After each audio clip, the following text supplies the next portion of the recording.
आखिर क्यों रो रहे हैं ये बच्चे और ग्रामीण लोग? जानिए पूरा सच क्या है। इतना प्रेम ये कोई कैसे बन सकता है? और जानिए एक शिक्षक का पूरा सच।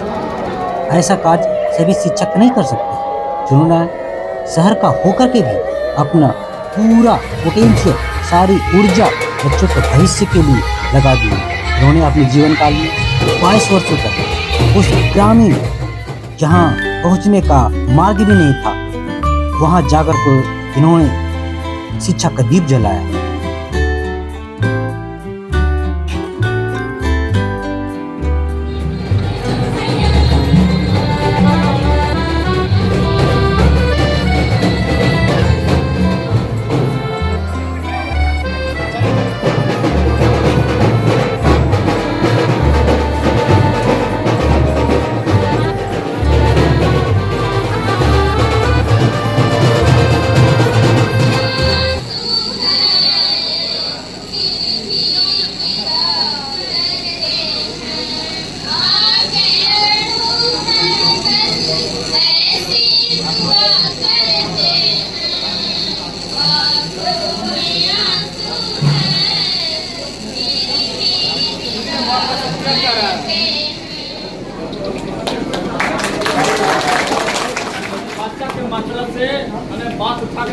के बारे में थोड़ा सा जानकारी देना चाहेंगे। विदाई के बेला बहुत कष्टदायक होता है। क्या बोले क्या नहीं बोले, बढ़िया से यहाँ के बच्चे बच्चियों इतना मृदुभाषी, सरल स्वभाव, सहनशील का व्यक्तित्व हमारे आदरणीय टोपो सर जी, मैं इनके लिए क्या कहूँ, हमारे समाज में नहीं आता है, लेकिन क्या है, परंपरा है, सरकार की व्यवस्था है। 22 वर्ष की अटूट सेवा दी है और उनका व्यवहार बड़ा है।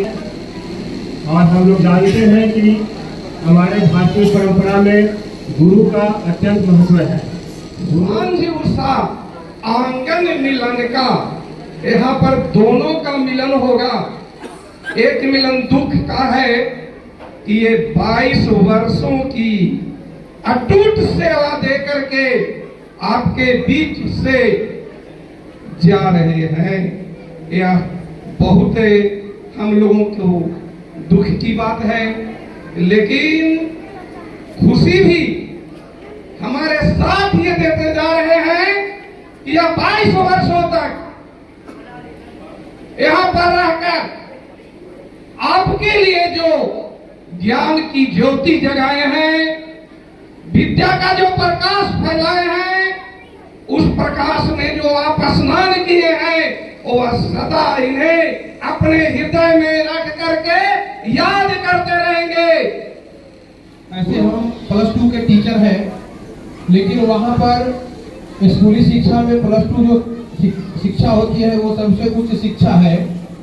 लेकिन कहते हैं कि एक वृक्ष को बनाने के लिए सबसे पहले बीजारोपण की जाती है, उसका अंकुरण होता है, वो फिर तना और पत्ती का रूप लेता है, धीरे धीरे बड़ा होकर के वो वृक्ष का रूप धारण करता है। तो मुझे ऐसा लगता है हमेशा, क्योंकि हमारे पिताजी प्राइमरी शिक्षक रहे हैं, तो मुझे हमेशा ऐसा लगता है कि प्राइमरी शिक्षक और मिडिल स्कूल के जितने भी शिक्षक होते हैं, उनका रोल यही होता है कि वो जिस विद्यालय, जिस गांव में, जिस जगह पर रहते हैं, वो बीजारोपण का काम। हमें शिक्षागण हम लोग निश्चित रूप से आज इस विदाई समारोह में आए हैं। विदाई का पल, चाहे वो बेटी का विदाई हो, जो इस विद्यालय में निस्वार्थ भाव से 22 वर्षों तक सेवा देते हुए आज इस विद्यालय से सेवानिवृत्त हो रहे हैं, जो बहुत खुशी के पल है कि बहुत से शिक्षक अपने विद्यालय में बिना विवाद के, बिना किसी परेशानी के अगर सेवानिवृत्त होते हैं, तो बहुत खुशी की बात है।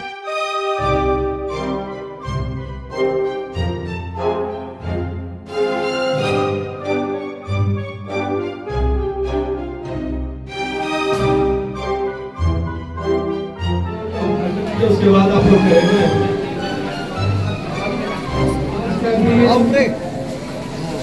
यह विदाई समारोह हमारे लिए बहुत भावुक का समय है। मैं अपने उस 22 साल के यादों को पुनः याद कर रहा हूँ कि किस तरह से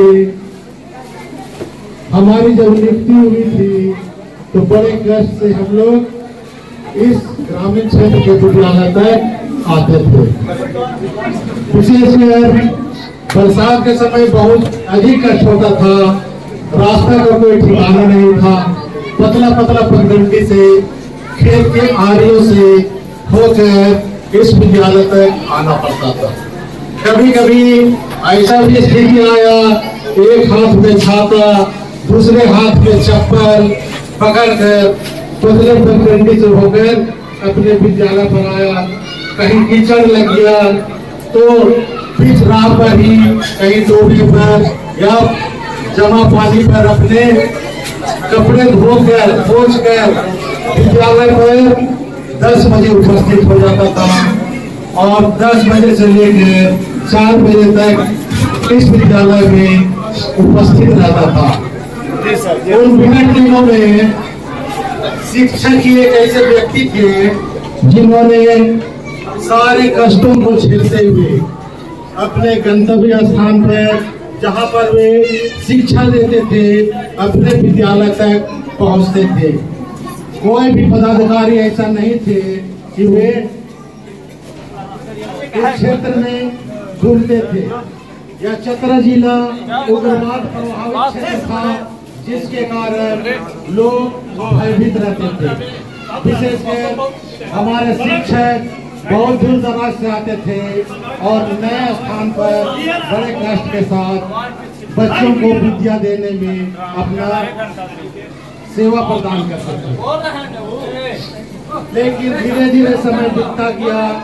आज शिक्षा का स्तर में बहुत सुधार हुआ है। हमारे शिक्षक इतने ईमानदार है, कर्मठ है, अपने मेहनत से वे विद्यालय में दिन भर रहकर बच्चों को पढ़ाने लिखाने सिखाने में अपना सहयोग दिए। आज हमारे भी उपस्थित अनेक शिक्षक हैं, प्रधानाध्यापक हैं, सेवानिवृत्त शिक्षक हैं।